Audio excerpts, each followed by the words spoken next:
Isa pong magandang hapon muli sa inyong lahat mga kaibigan, kahit man po mainit ang panahon. Pero salamat po sa ating Diyos, sa kanyang gabay at patnubay at sa hangin na inuutusan din ng ating Panginoon upang dumaan po sa bawat sulok ng ating tahanan. Salamat sa Diyos dahil siya lang talaga ang may kontrol ng lahat. Kaya mga kaibigan, muli ay inaanyayahan ko po kayo na tayo po ay magpapatuloy sa ating Bible reading kahit man po mainit ang panahon. Baliwala po yan kasi kasama po natin ang Panginoon, kaya wala po tayong dapat na ipag-alala, wala po tayong dapat ipangamba. Salamat sa Diyos sa kanyang gabay at salamat sa banal na Espiritu Santo sa kanyang presensya at sa pag-upapaunawa niya sa atin ng ating mga binabasa dito sa Biblia. Kaya mga kapatid, mga kaibigan, mga kababayan ko, mga kapatid ko kay Kristo, kung kayo po ay bakante, samahan niyo po ako at ipagpapatuloy na po natin ang ating pagbabasa dito po sa pangalawang Kronika, chapter 13. Ang title po ng chapter 13, ang digmaan ni Abias at Jeroboam. 18 taon nang naghahari si Jeroboam nang si Abias ay magsimulang maghari sa Jerusalem. 3 taon siyang naghari roon. Ang kanyang inay si Mikaya na anak ni Uriel na taga Gabaa. Nagkaroon ng digmaan sina Jeroboam at Abias. Ang hukbo ni Abias ay binubuo ng 400,000 mga piling kawal, samantalang ang kay Jeroboam naman ay 800,000 pawang mga pili rin. Humanay ang hukbo ni Abias sa may bulubundukin ng Ephraim, sa tuktok ng bundok si Maraim. Mula ro'y sumigaw siya, "Makinig kayo Jeroboam at buong bayang Israel. Hindi ba ninyo alam na pinagtibay ni Yahweh sa pamagitan ng isang tipan na si David at ang kanyang mga anak ang pamalagiang hari ng Israel? Ngunit si Jeroboam na anak ni Nabat at dating alipin ni Solomon na anak naman ni David ay naghimagsik laban sa kanyang Panginoon.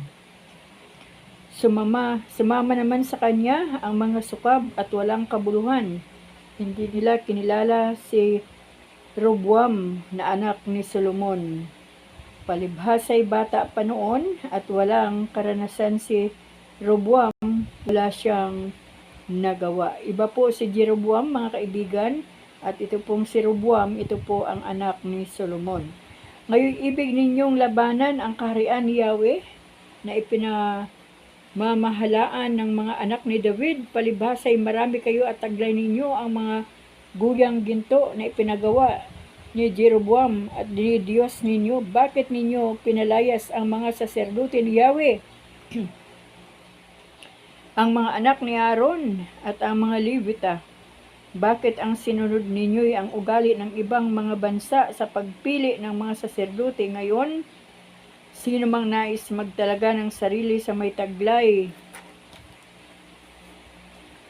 na handog na 1 toro at 7 lalaking tupa ay pinapayagan na ninyong maging saserdote ng mga Diyos-Diyosan.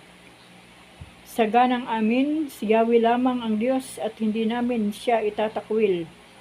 Ang aming mga saserdote ay pawang mga anak ni Aaron at ang mga katulong nila sa paglilingkod kay Yahweh ay ang mga Levita. Araw-gabi ay nag-aalay sila kay Yahweh ng mga handog na susunugin at kamanyang na nag-aalay sila ng handog na tinapay sa harapan niya sa ibabaw ng inihandang misang malinis. At gabi-gabi nagsisindi sila ng mga ilawang na sa gintong patungan. Sinusunod namin ang utos ni Yahweh samantalang itinakwil ninyo siya, kaya kasama namin siya sa labanang ito.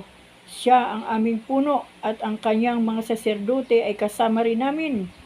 Taglay ang kanilang mga trompeta na handang hipan sa pakikilaban sa inyo. Mga anak ni Israel, huwag ninyong kalabanin si Yahweh, ang Diyos ng inyong mga magulang, pagkat hindi kayo magtatagumpay.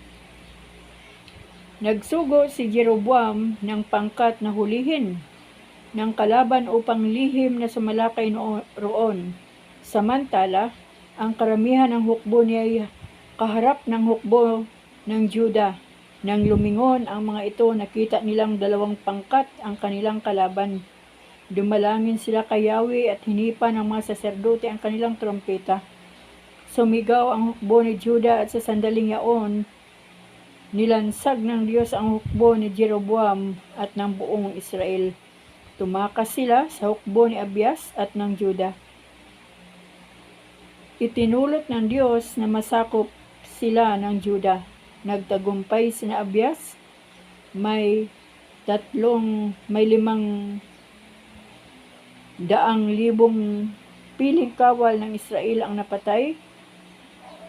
Mula noon, ang Israel ay nasakop ng Juda. Ito'y dahil sa pagtitiwala ng Juda kay Yahweh, ang Diyos ng kanilang mga ninuno. Sa pagtatagumpay ni Abias laban kay Jeroboam, nasakop niya ang mga lungsod ng Betel, Gisana at Efron, pati ang mga nayong sakop nito. Sa panahon ni Abias, hindi na nagbalik ang kapangyarihan ni Jeroboam hanggang siya'y mamatay. Naging makapangyarihan si Abias, 14 ang kanyang asawa at ang mga naging anak niya ay 22 lalaki at 16 na babae. Ang buong kasaysayan ni Abias, maging sinalita at ginawa ay natala sa kasaysayan ni Propeta Iddo. Chapter 14. Ang tagumpay ni Asa laban sa mga Etiope. Si Abias ay namatay at inilibing sa libingan ng kanyang ninuno sa lungsod ni David. Pumalit sa kanya ang anak niyang si Asa.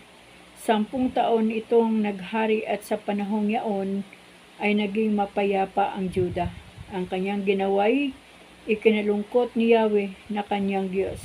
Ipinagiba niya ang mga dambana ng mga Diyos-Diyosan at ang mga sambahan sa burol. Ibinuwal niya ang mga haliging itinayo sa kanilang karangalan at winasak ang Diyosa Asyera. Iniutos niya sa mga taga-Juda na magbalik loob kay Yahweh ang Diyos ng kanilang mga ninuno at sundin ang kautusan at mga tuntunin. Ipinaalis din niya ang mga dambana sa burol at ang mga dambana ng kamanyang sa mga lungsod. Naging mapayapa nga ang kaharian sa panahon ng kanyang pamamahala. Nakapagpatayo siya ng muog sa mga lungsod ng Juda sapagkat mapayapa noon ang lupain. Sa panahong iyo'y walang pagdidigmaan sapagkat si Yahweh ang nagkaloob sa kanya ng kapanatagan. Sinabi niya sa mga taga-Juda, magtayo tayo ng mga lungsod at paligiran natin ang mga ito ng muog na may mga tore at matitibay na pintuan. Sariling-sarili natin ang mga lupain sapagkat umasa tayo kay Yahweh, ang ating Diyos. Hinahanap natin siya at sa lahat ng dako'y pinagkalooban tayo ng kapanatagan. Nagtayo nga sila ng mga lungsod ayon sa kanilang balangkas at naging maunlad ang kaharian. Ang hukbo ni Asa ay binubuo ng magigiting na kawal. Ang 300,000 na sasandatahan ng kalasag at sibat ay buhat sa Juda at ang 280,000 na may pana at baluti ay buhat naman sa Benjamin. Dumating ang panahon na nilusob sila ni Zerah na isang Kusita. Ang hukbo nito na umaabot hanggang sa Marisa ay binubuo ng 1,000,000 kawal at 300 karwahe. Pagdating doon, hinarap sila ng hukbo ni Asa at ang hanay ng labanan ay ang lambak ng Sifata at Marisa. Bago siya lumaban, tumawag si Asa kay Yahweh, wala kang katulad, Yahweh, sa pagtulong maging sa dakila at hamak. Kaya tulungan mo kami sapagkat sa iyo lamang kami umaasa dahil sa iyo hindi kami natakot humarap sa ganito karaming kaaway. Ikaw, Yahweh, ang aming Diyos, huwag mong itutulot na daigin ka ng tao. Sa tulong ni Yahweh, nagahis nga ni Asa ang mga Kusita at ang mga ito ay tumakas. Tinugis sila ni Asa ng kanyang mga kawal hanggang Gerar. Sa tulong ni Yahweh, naubos ang kanilang mga kaaway at marami silang nasamsam. Winasak nila ang lahat ng lungsod sa palibot ng Gerar, sapagkat dahil kay Yahweh natakot ang lahat ng mamamayan doon. Nilooban nila ang lahat ng lungsod at napakaraming nasamsam doon. Pinatay nila pati ang mga pastol ng kawan at ang mga tupat kamilyo ay dinala niya sa Jerusalem. Chapter 15. Ang mga pagbabagong isinagawa ni Asa. Si Asarias na anak ni Obed ay nilukuan ng Espiritu ng Diyos. Kaya't sinalubong niya si Asa at sinabi, "Dinggin mo ako, Asa, makinig kayong mga taga-Juda at Benjamin. Si Yahweh ay sa inyo habang kayo ay tapat sa Kanya. Masusumpungan ninyo siya kung inyong hahanapin, ngunit kung inyong itatakwil din niya kayo. Matagal nang walang tunay na Diyos ang Israel, walang nangungunang saserdote at walang kautusan. Ngunit nang dumating sa kagipitan, hinanap nila at nasumpungan si Yahweh, ang Diyos ng Israel. Mapanganib noon ang maglakbay at maghanap buhay sapagkat walang kapanatagan saan man. Naglaban-laban ang mga bansa, ang lungsod sa kapwa lungsod hanggang sa mawasak ang bawat lugar. Lahat ng uri ng parusa ay ipinarana sa kanila ng Diyos, ngunit huwag kang masisiraan ng loob at gagantimpalaan ka pagkatapos." Nang marinig ito ni Asa, lumakas ang kanyang loob at ipinaalis ang lahat ng Diyos-Diyusan sa buong Juda, sa Benjamin at sa lahat ng bayang nasakop niya sa Ephraim. Ipinaayos niya ang dambana ni Yahweh sa harap ng templo. Pagkatapos tinipon niya ang mga taga-Juda at Benjamin at ang nanggaling sa Ephraim, Manases at Simeon na nakikipamayan sa kanila. Maraming taga-Israel ang sumama kay Asa. Nang malaman nilang si Yahweh ay sumasa kanya, naganap ang pagtitipong ito sa Jerusalem noong 3 buwan ng 15 taon ng paghahari ni Asa. Naghanda sila kay Yahweh ng 700 toro at 7,000 tupa buhat sa mga samsam nila.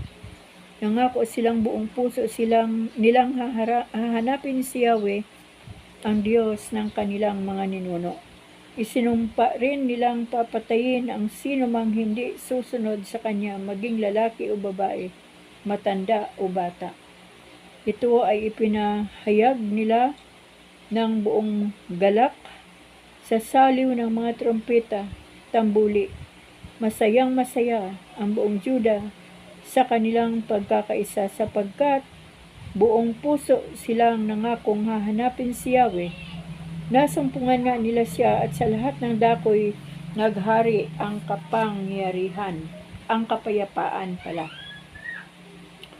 Inalis ni Haring Asa sa pagiging reyna ang ina niyang si Maakas, sapagkat ito'y nagtayo ng malaswang larawan ng Diyos sa Asherah. Winasak niya iyon at sinunog sa may ilog Sidron. Ngunit hindi niya inalis ang mga dambana sa burol. Sa buong buhay ni Asa, siya'y naging tapat. Ang lahat ng banal na bagay na kaloob niya at ng kanyang amang tulad ng pilak at ginto, gayon din ang mga sisidlan ay dinala niya sa templo ng Diyos. Sa loob ng 35 taong pamamahala niya, hindi nagkaroon ng anumang pagdidigmaan. Chapter 16. Pagputol ng pakikipagkaibigan sa Israel. Nang 36 na taong paghahari ni Asa, ang Juda ay nilusob ni Baasa, hari ng Israel. Gumawa siya ng muog sa Rama upang walang makaalis o kaya'y makarating kay Asa sa Juda. Dahil dito, si Asa ay nakipag-ugnay kay Ben-Hadad, hari ng Syria na doon nakatira sa Damasco. Nagpadala siya ng pilak at ginto na kinuha niya sa bahay ni Yahweh at sa kanyang palasyo. Ganito ang sinabi niya, "Pinadadalhan kita ng pilak at ginto, ibig kong magtulungan tayo tulad ng ginawa ng ating mga magulang. Kaya sirain mo na ang kasunduan ninyo ni Baasa upang ako'y lubayan niya." Sumang-ayon naman si Ben-Hadad at pinasalakay niya sa mga lungsod ng Israel ang mga pinuno ng kanyang hukbo. Napasok ng mga ito ang Ihon, Dan, Abel-Maim at ang mga lungsod na imbaka ng Neftali. Nang mabalitaan ito ni Baasa, ipinatigil niya ang paggawa ng muog sa Rama. Dahil dito, tinawag ni Asa ang mga taga-Juda at ipinahakot ang lahat ng bato at kahoy at iniwang muog at ginamit niya sa pagtatayo ng muog sa Giba at Mispa. Si Propeta Hanani. Nagpunta noon kay Asa si Propeta Hanani at sinabi, dahil sa pagtitiwala mo sa hari ng Syria at sa halip na kay Yahweh, ang hukbo ng hari ng Syria ay nakatakas. Mas malaki ang mga hukbo ng mga Kusita at Libiyo. Marami silang karwahe at mga bayo, ngunit sumuko sila sa iyo sapagkat nagtiwala ka kay Yahweh. Minamasdan niya ang buong daigdig upang tulungan at aliwin ang lahat ng tapat sa kanya dahil sa kahangalan mo. Mula ngayon lagi kang didigmain. Sa sinabi mo, nagalit si Asa kay Hanani. Sa sinabing ito, nagalit si Asa kay Hanani at ito'y ipinabilanggo ang ibang mga tao'y naramay pati sa galit ni Asa. Ang buod ng kasaysayan ni Asa. Lahat ng ginawa ni Asa ay natitik sa kasaysayan ng mga Israel ng Juda at Israel. Ulitin ko mga kaibigan na lahat ng ginawa ni Asa ay nakatitik sa kasaysayan ng mga hari ng Juda at Israel. Noong ika-39 na taon ng kanyang paghahari, nagkasakit siya ng malubha, nagkaroon ng malaking kapansanan ang kanyang mga paa, ngunit sa halip na kay Yahweh sa mga manggagamot siya, sumangguni. Namatay siya ng ika-41 taon ng kanyang paghahari. Inilibing siya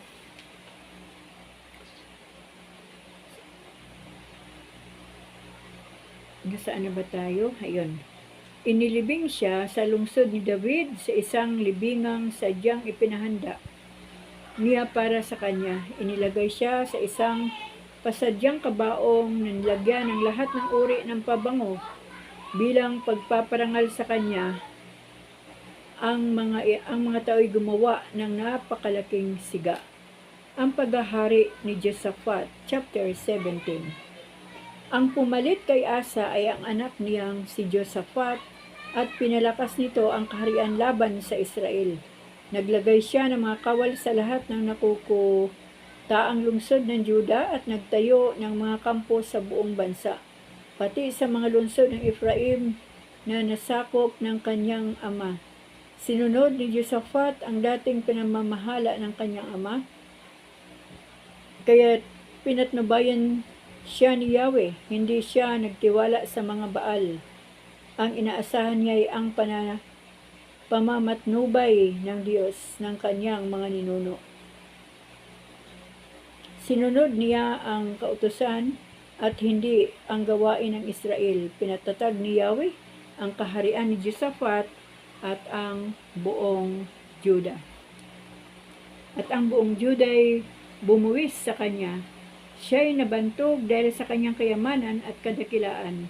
Naglingkod siyang mabuti kay Yahweh, inalis niya sa buong Juda ang mga sambahan sa Borol at ang mga Asheras.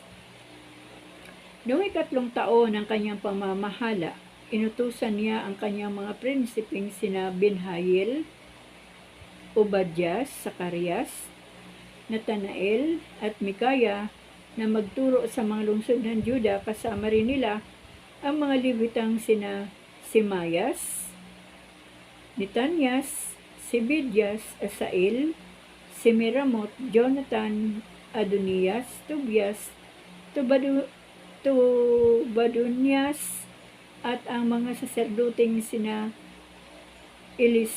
Elisama at Joram. Itinuro nila sa buong Juda ang kautusan ni Yahweh.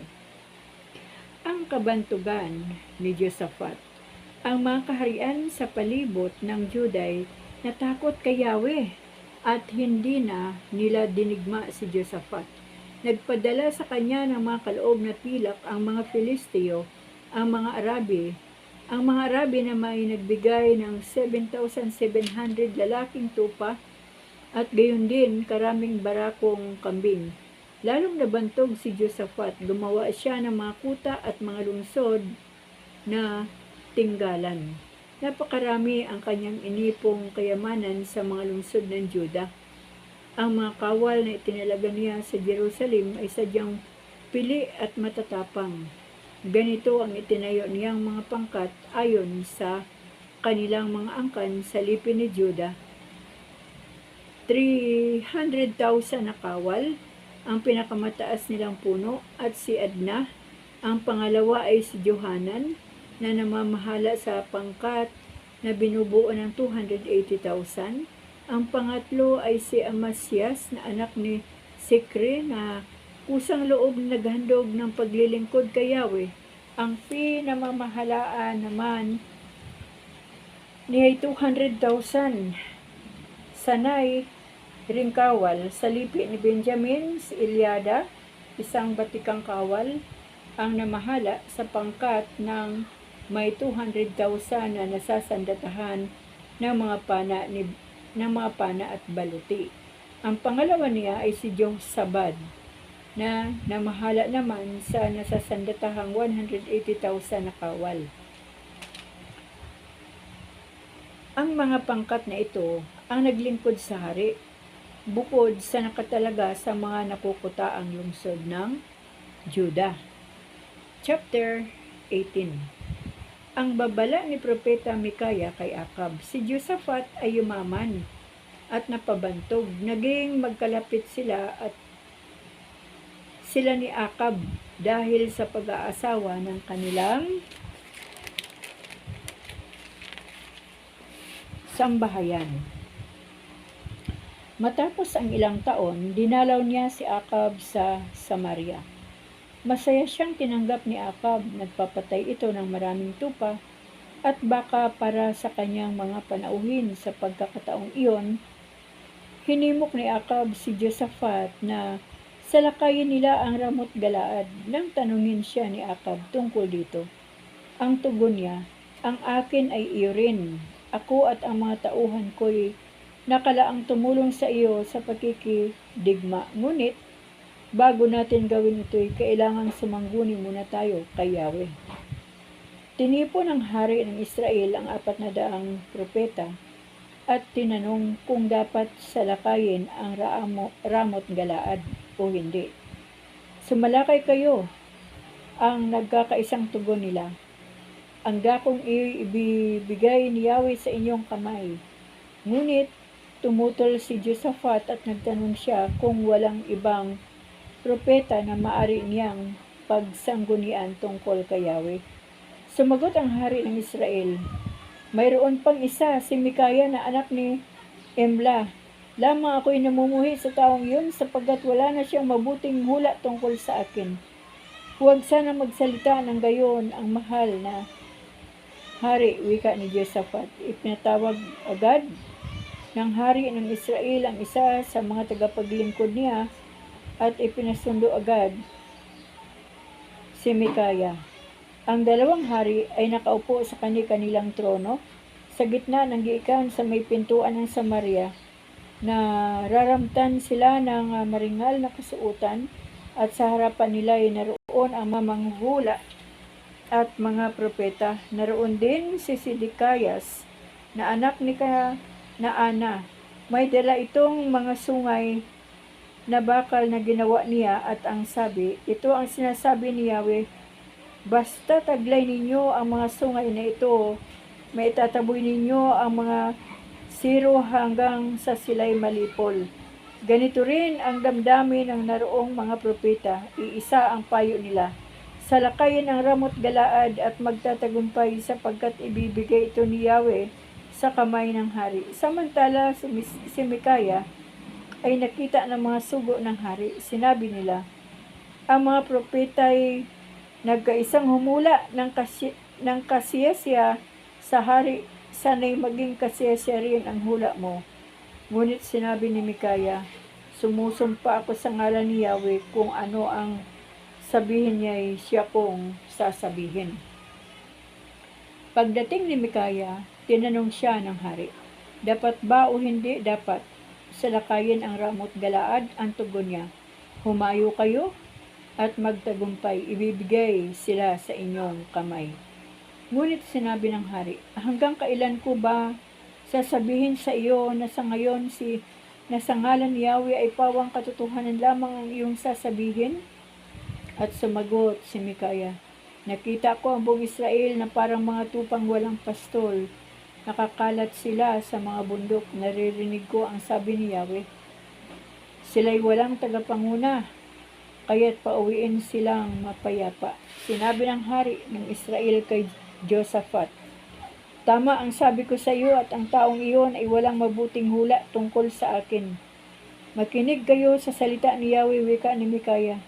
Nakita kong nakaupo si Yahweh sa kanyang trono at ang buong hukbo ng kalangit ay nakahanay sa kanat kaliwa niya. Nagtanong si Yahweh, sino ang mag-uudyok kay Akab na sumalakay upang siya ay malupig sa Ramot Galaad? Isa't isa'y may kanyang sinasabi, kaya't isang espiritu ang tumayo sa harapan ni Yahweh at sinabi, ako ang mag-uudyok sa kanya. Paano mo iyan gagawin? Tanong ni Yahweh. Tanong ni Yahweh, hahayo ako at uudyukan kong magsinungaling ang lahat niyang mga propeta. Tugon niya, gawin mo iyan at magtatagumpay ka. Sabi ni Yahweh, itinulot ng Diyos na magsinungaling sa iyo ang mga propeta mo sapagkat itinakda ka na niya sa kapahamakan. Lumayo si Sidikayas kay Mikaya at ito'y sinampal. Sinabi niya, paano mo nalaman na iniwan ako ng Espiritu ni Yahweh upang lumipat sa iyo? Malalaman mo rin iyon pag nagtago ka sa isang silid sa loob. Tugon ni Mikaya. Iniutos ng haring dakpin si Mikaya at ilagay sa kanyang anak na si Joas at kay Gobernador Amon ng lungsod. Ikulong ito, siya at huwag pa kanin, kundi tinapay at tubig lamang hanggang makauwi akong maluwalhati, wika niya. Kapag nakaligtas, kay hindi nga ako kinausap ni Yahweh, tugon naman. Sorry mga kaibigan, biglang brown out. Balikan po natin ang verse 25. Iniutos ng haring dakin si Mikaya at ibigay sa kanyang anak na si Joas at kay Gobernador Amon na lungsod. Ikulong ninyo siya at huwag pakanin, kundi tinapay at tubig lamang hanggang makauwi akong maluwalhati, wika niya. Kapag nakaligtas kay hindi nga ako kinausap ni Yahweh, tugon naman ni Mikaya. Ang kamatayan ni Akab. Magkasamang lumusob sa Ramot Galaad ang hari ng Israel at si Josaphat na hari ng Juda. Sinabi ng hari ng Israel kay Josaphat, ako'y magbabalat kayo pagpunta sa labanan, ngunit ikaw ay magsusuot ng damit hari. Gayon nga ang kanyang ginawa. Iniutos ng hari ng Syria na sa kanyang mga pinuno ng karwahe na ang sasalakayin lamang ay ang mga hari ng Israel. Nang makita nila si Josaphat, inakala nilang ito na ang hari ng Israel. Kaya't dinaluhong nila, dumalangin ng malakas kay Yahweh si Josaphat upang siya'y iligtas. Tinulungan naman siya at itinaboy ng Diyos ang mga kaaway. Hindi na siya sinalakay nang malamang hindi siya ang hari ng Israel. Ngunit sinamang palad ang hari ng Israel. Tinamaan siya ng isang ligaw na palaso buhat sa kaaway. Naglagos ang palaso sa dugtungan ng kanyang baluti at siya'y nasugatan. Kaya't sinabi niya sa kanyang kutsiro, umurong muna tayo, malubha ang tama ko. Naging mahigpit ang paghahamok ng araw na iyon nanatili siya sa sasakyan bilang gabay, ngunit bago dumilim ay namatay. Chapter 19. Pinagsabihan ng propeta si Josaphat. Maluwalhating nakabalik sa Jerusalem si Josaphat. Sinalubong siya ni Jehu, anak ng propeta Hanani, at sinabi sa kanya, "Natutuwa ka bang tumulong sa masasama at kaibiganin ang mga kaaway ni Yahweh? Kung gayoy pagdusahin ka niya, sa bagay hindi ka naman lubos na masama, sapagkat inalis mo ang mga Diyos-Diyosang Asheras at nagpasya kang sumunod kay Yahweh." Ang mga pagbabagong isinagawa ni Josaphat.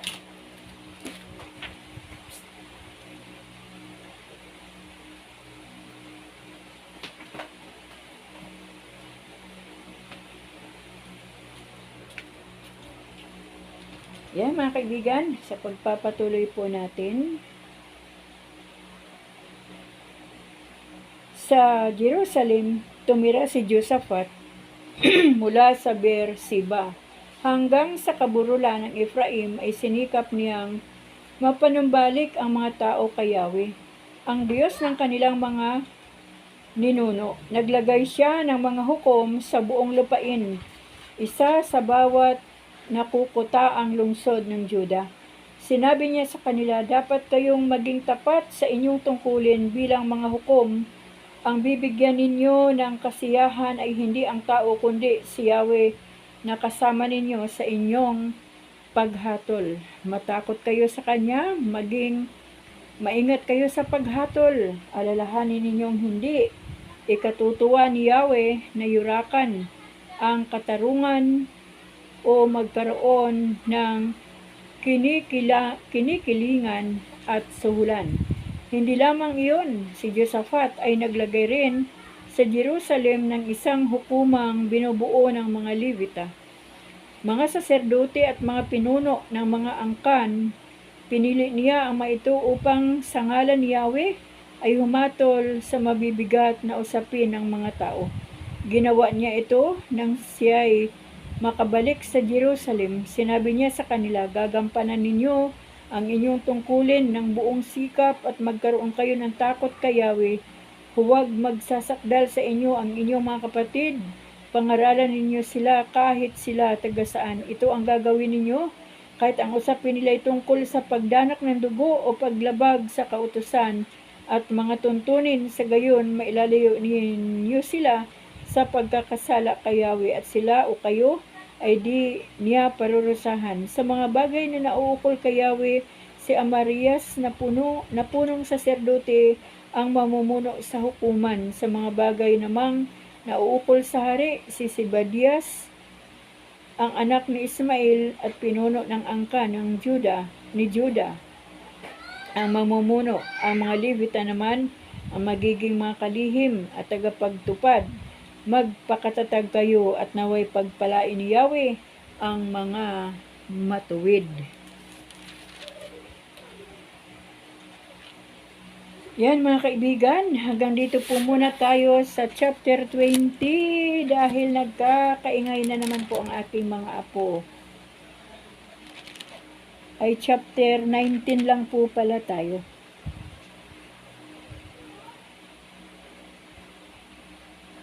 Yan, chapter 19 lang po. From chapter 13 to chapter 19 lang po tayo ng pangalawang kronika. Grabe no mga kaibigan, pag iniisa-isa po natin yung mga pinagdadaanan ng mga itinalagang hari, talagang habag na lang po ng Diyos kung ito po ay makasunod sa tunay na tuntunin ng Diyos. At maging sa buhay natin ngayon mga kaibigan, habag din po ng Diyos kung paano tayo mabuhay bilang isang tunay na Kristiyano. Kung wala po ang salita ng Diyos na nagpapaalala sa buhay natin, di po natin kayang gumawa ng tama sa buong maghapon. Dahil ang kaisipan po ng tao, kung may mga kahinaan ang mga hari na itinalaga ng Panginoon sa mga Israelita, sa panahon naman po natin, ang kahinaan po natin yung ating mga mata. Kapag ang ating mga mata ay mapanuri, pumapasok po sa ating puso, lumalabas sa ating isipan, at pumupunta sa ating isipan at lumalabas sa ating mga labi. Ang ugali po ng karamihan ng mga tao ngayon na ating nakikita ay mapagkutya, mapanghusga, mapanuri. At ang mga advice po ng mga tao ngayon na kulang po ang karanasan sa buhay ay marupok,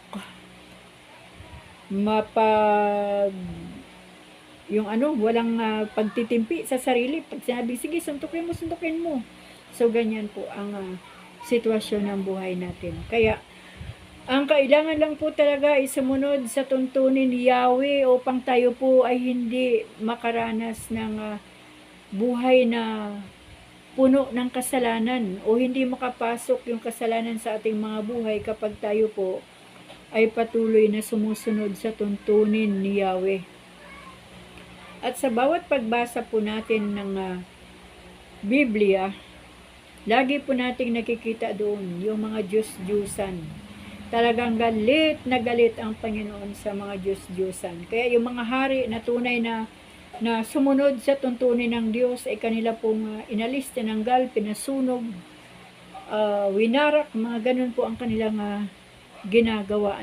Kaya tulungan nawa tayo ng Panginoon na wala po tayo maging Diyos-Diyusan sa ating mga buhay. Napansin nyo rin ba mga kaibigan yung mga pagsunog ng kamanyang? Alam nyo po, naalala ko nung araw, nung hindi ko pa po alam kung ano po ang kahalagahan ng kamanyang. Yan po pala ay sinusunog para po rangalan si Yahweh. Ngunit karamihan po ng mga hindi nakakaunawa ay sinusunog ang kamanyang kasi pangpalayas ng bad spirit. Sobrang mali po pala talaga yun. Maling-mali at isa pong kalapastangan sa Diyos ang magsunog ka ng kamanyang kahit saan-saan na lang.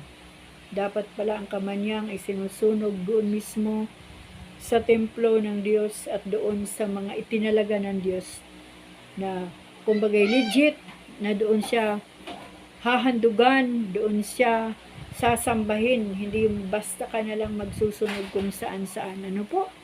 So yun mga kaibigan, ang isang bagay na natutunan natin dito, kapag tayo ay patuloy na sumusunod at tinutupad ang tuntunin o salita ng Diyos, ang ating Diyos ay sasamahan tayo at hindi tayo tatalikuran.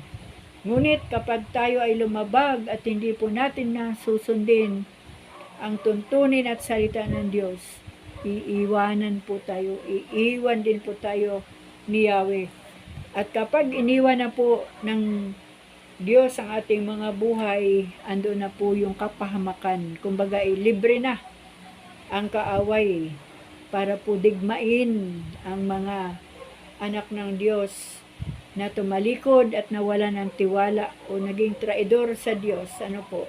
Kaya yun lang mga kaibigan, salamat sa Panginoon sa oras na ito dahil habang tumatagal po ang ating pagbabasa, marami po tayong natutunan at lagi ko pong sinasabi, hindi lang yung dahil natututo tayo, kundi isa pamuhay po natin ang salita ng Diyos na ating naririnig, ating nababasa, at makita ang ebidensya sa buhay natin bilang mga tunay na anak ng Diyos. Hindi lamang doon sa nabasa ko rin yan, ay alam ko rin yan. Kapag merong tayo naririnig na nagbabahagi ng salita ng Diyos, ay wag po nating sabihin, ay alam ko na yan.